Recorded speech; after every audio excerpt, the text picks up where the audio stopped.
ভোলাতে এসে যদি শ্বশুর বাড়িতে না যাওয়া হয় সেটা কি করে হয়? চলেন আজকে আমরা শ্বশুর বাড়ি যাব। আবিরে রিক্সা ডাকছে শ্বশুর বাড়িতে যাওয়ার লাইগা।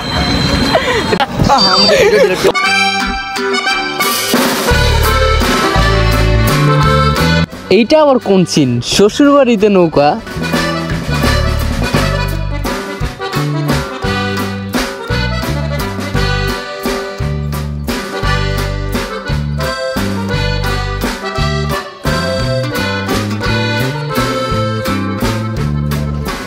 কি এবার শ্বশুর বাড়ি ফিল পাইতেছেন তো? যুগের সাথে তাল মিলিয়ে কিভাবে হারিয়ে গেল এই পালকি। ভোলার ভাষায় এটাকে ঢেকি বলা হয়। আপনারা কি নামে চিনেন?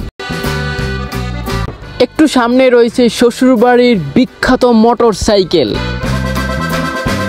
কেউ যদি এখানে আসেন তাহলে ভুলেও এটা মিস করবেন না, কারণ এই বাইকের উপরে যেই লোকেশনে পিকগুলা ভাই তোলা হয় না ভাই, সেই অমায়িক। আমি কিছু ফটো তুলছি, ফটোগুলো আমি আপনাদেরকে দেবো এখানে, মানে খুবই অস্থির লাগে, জোশ ছিল ব্যাকগ্রাউন্ডটা। বুকিংটা তো আরো জোশ। এটা হচ্ছে শ্বশুরবাড়ির গাড়ি, এই গাড়ি দিয়ে শ্বশুরবাড়ি যাইতে হয় আর কি। তা আপনারা যারা যারা শ্বশুরবাড়িতে যাবেন সবাই এই গাড়ি উঠবেন। 30%। বন্ধু আবির মেবি ছোটকালে এই দোলনায় উঠছিলাম, বাই দা ওয়ে এখনো ফিল নিলাম। যাই হোক, সব মিলিয়ে ভালোই লাগলো।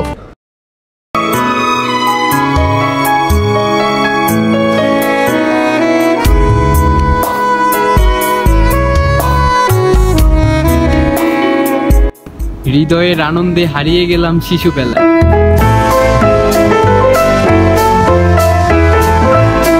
গাইস, বয়ফ্রেন্ড গার্লফ্রেন্ডের জন্য অস্থির একটা লোকেশন ছিল। যাই হোক, আমি ক্যামেরাটা অন্যদিকে নিয়ে গেলাম। আমার RSD ক্যামেরাতে যদি কিছু ধরা খেয়ে যায়, তারপরও দূর থেকে একটু নিলাম।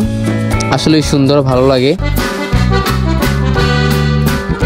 ভোলার ঐতিহ্য ধরে রাখতে এই রিসোর্টটা সিম্পল, তারপরও কর্তৃপক্ষকে একটা থ্যাঙ্কস দেওয়া যায়।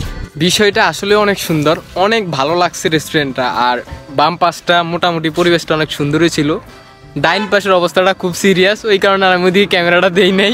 যাই হোক, গার্লফ্রেন্ড বয়ফ্রেন্ডদের জন্য বেস্ট একটা পার্ক।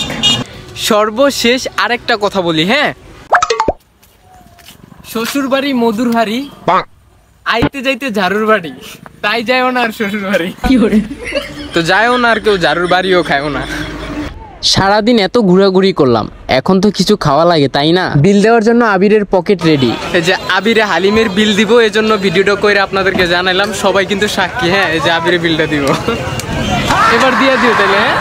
আজকের ব্লগ এখানেই শেষ। আল্লাহ হাফেজ।